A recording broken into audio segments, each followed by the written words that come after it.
ఈడని తెలిసినా కూడా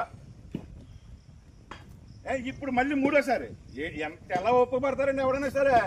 ఆ 10 ఎకరాలు దొరికారు మొత్తం తోట. అది మొత్తం కాపర్ తోట ఫెన్సింగ్ తో సహా లాగేసాడు. వీడియో కూడా ఉంది. ఫెన్సింగ్ హీరో గారు పీకెత్తనం వీడియో కూడా ఉందండి. ఈ పెద్ద మనిషి పీకాడు. పీకలేదు, నేను రాలేదు అంటున్నాడు. ఇక్కడికి సార్ తోట తీయండి సార్. తోటకి వెళ్తాం. తోట తీయండి సార్. కవర్ చేద్దాం మొత్తం అంతా కవర్ చేద్దాం. కాదు చితక్కొట్టే తోట చూడ సార్. పక్కపక్కన వచ్చి నరికేస్తున్నాడు. ఇప్పుడు మామూలుగా ఇప్పుడు ఏం జరిగింది? ఇప్పుడు ఎక్కడ ఏంటి పరిస్థితి?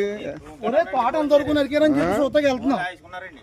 ఏంటది అక్కడ లాగేసుకున్నా నేను అబద్ధం అనుకోని ఏం పేరు ఆయనది? ఏం పేరు? ఏ ఊరు మీది? ఇక్కడికి ఎక్కడ ఎందుకు వచ్చా? భాస్కర్ ఏంటిది? ఎవరు తీసుకొచ్చారు ఇక్కడికి?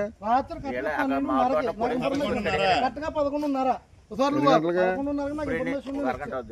వచ్చి కూడా ఎవరు ఉన్నారా? ఎవరు? అక్కడ రెట్నికి వెళ్ళాను నేను. మీరెవరు కష్టం?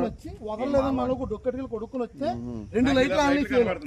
2 లైట్లు ఫెయిల్ అన్నాయండి అని చెప్తే మా దగ్గర వెల్డింగ్ తాతమిత్ర గారు ఆయన కూడా ఉన్నాడు. ఆయన లైట్లు అన్నాయి 20 లైట్లు కనిపించినాయి. వెంటనే 30 వెలిగినాయి. ఎవరికైనా గుండె ఎక్కడికి వచ్చేద్ది?